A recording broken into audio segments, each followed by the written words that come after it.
Andrew and I just got back from a weekend in Vermeer and it was awesome. Agreed? Agreed. We've been on these bikes for what, 5 minutes? Yeah. With 1090s, and I gotta say, they are awesome. Let's go.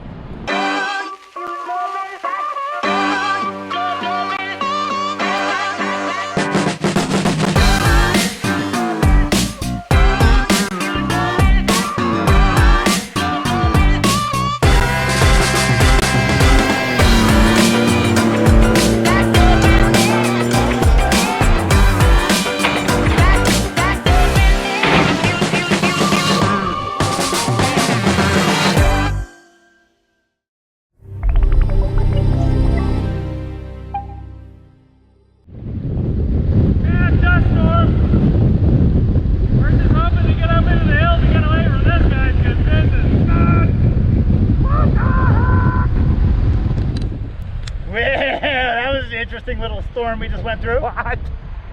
So we're just turned off of Highway 6.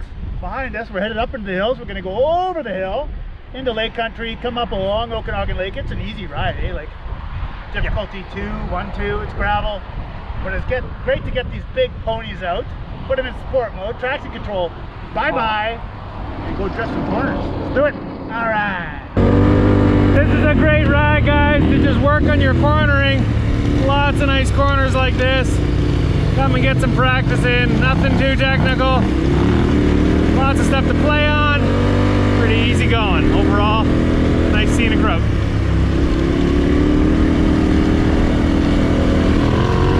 Look at that monstrosity.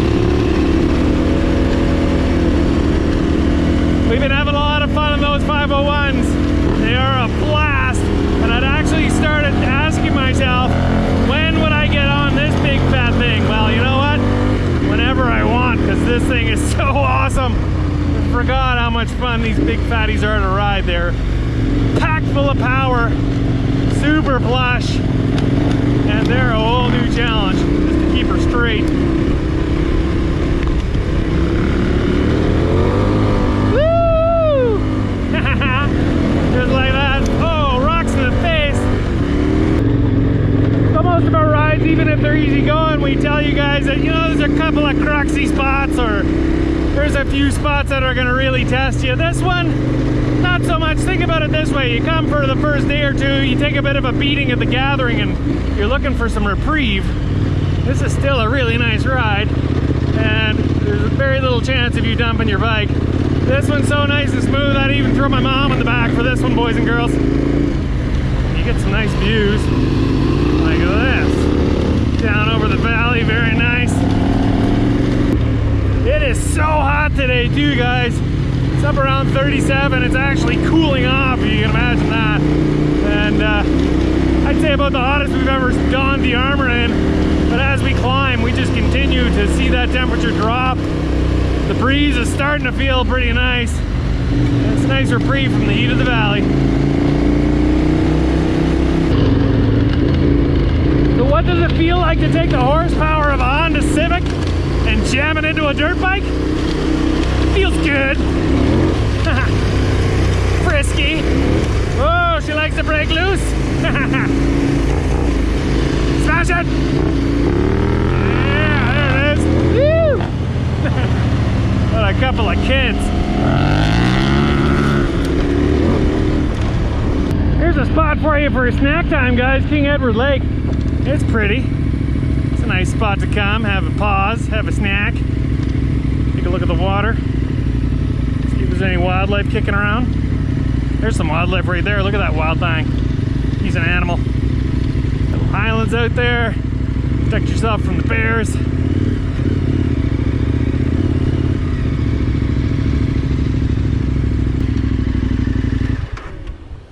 You know, I watch all these Instagram videos and I see guys like drifting these bikes sideways around fire pits like that, and I'm like, I should try that.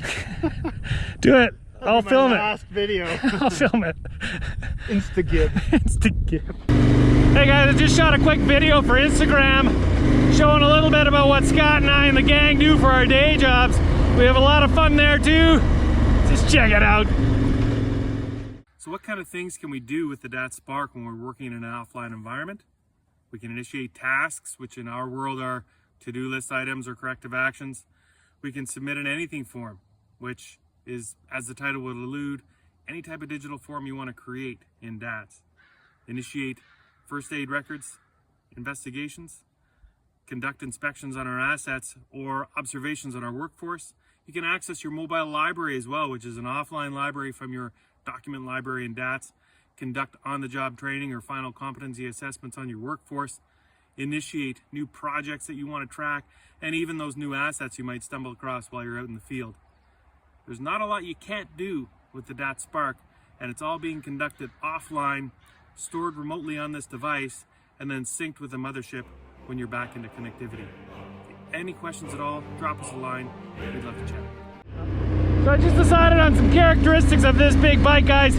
It's kind of like a frat brother. You're always excited to see him and hang out and do stuff together, but you know, inevitably, every time you do, he's gonna kick you in the balls at some point. So if you're looking at any of this stuff and thinking, nah, that's a little bit too tame for me, I get it. Comprende. If that's the case, guys, take a look at the Stinky 500. It's a lot of this with a little bit more and just a lot longer. So that might be right up your alley.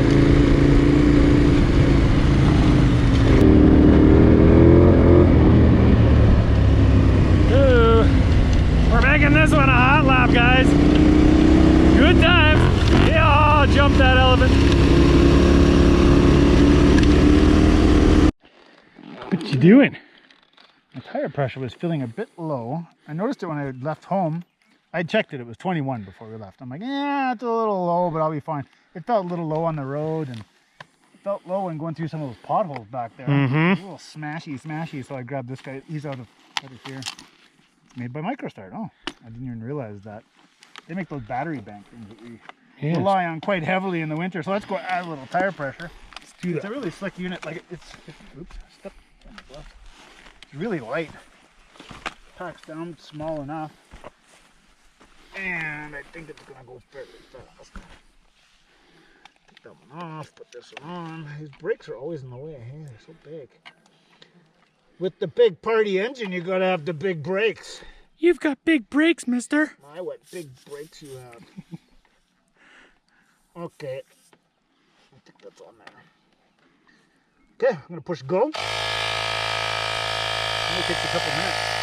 Here, come use your good eyes on this. Yeah. Tell me when we're at like 25. We're at 25.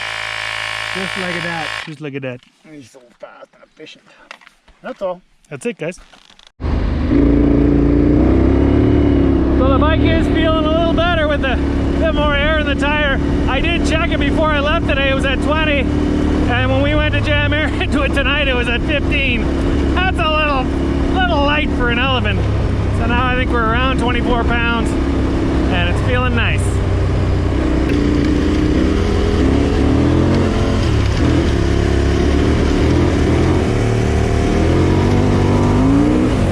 Yeah, baby!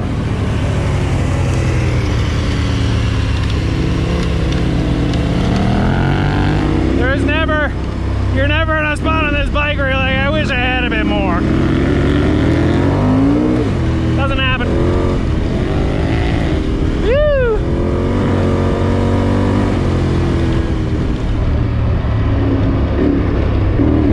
Little Chimp. I just asked you to pull over because I was going along, totally chill, just thinking this is just a really nice ride on a badass bike. But it's not technical, it's flowy. And look at this road right here. I don't know if you've been filming, but it's like, I've been calling it the brown top. yeah, it's like super grippy and great. And we're coming up on the twisties. Yeah. So even like a 1 or a 2 would be a lot of fun. And I said earlier, you know, if they come here to the gathering, they take an ass kicking for the first day or two, maybe they need a day off. This is a great route for that. Rest. Really Center just yourself again. I need to do some movement. Oh. in control. Okay, let's go. Let's go. Let's see what Stinky's up to now. Been given the wave. I've been asked to pump the brakes. Newsflash. Okay, you know when you see sport bike guys going around town and they're practicing or just trying to look really cool, monkey hanging off the side of the bike even though they're not going fast, Yeah. let's do that. Okay. Okay. Oh yeah! Wag that bottom! What is wrong with us? Two full-grown men with 0.0 shame.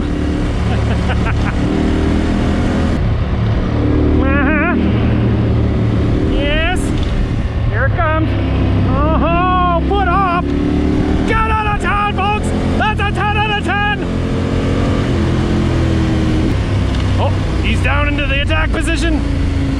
1 foot out. What a madman! And he pulls it off. The crowd goes wild. The kid's on fire. And a fist bump. And the cheerleaders dance. And the panties are on the stage. I'm pretty sure this is the first route that we ever mapped for the gathering way back. And this is going way back, guys, like to a time before we realized how much fun it is to crash these big fat fatties. We were still riding and keeping them upright. Boring, yawn fest, but it is still a beautiful ride, and you probably won't take any hits on your crash bars. Some nice twisty stuff at the end here, as we'll see in about 7 seconds. You get some really nice views too. We've just dropped down about 1,000 feet into the valley, and we are back into hair dryer in the face mode with the heat. Wicked hot. Yeah, ranch land, anyone?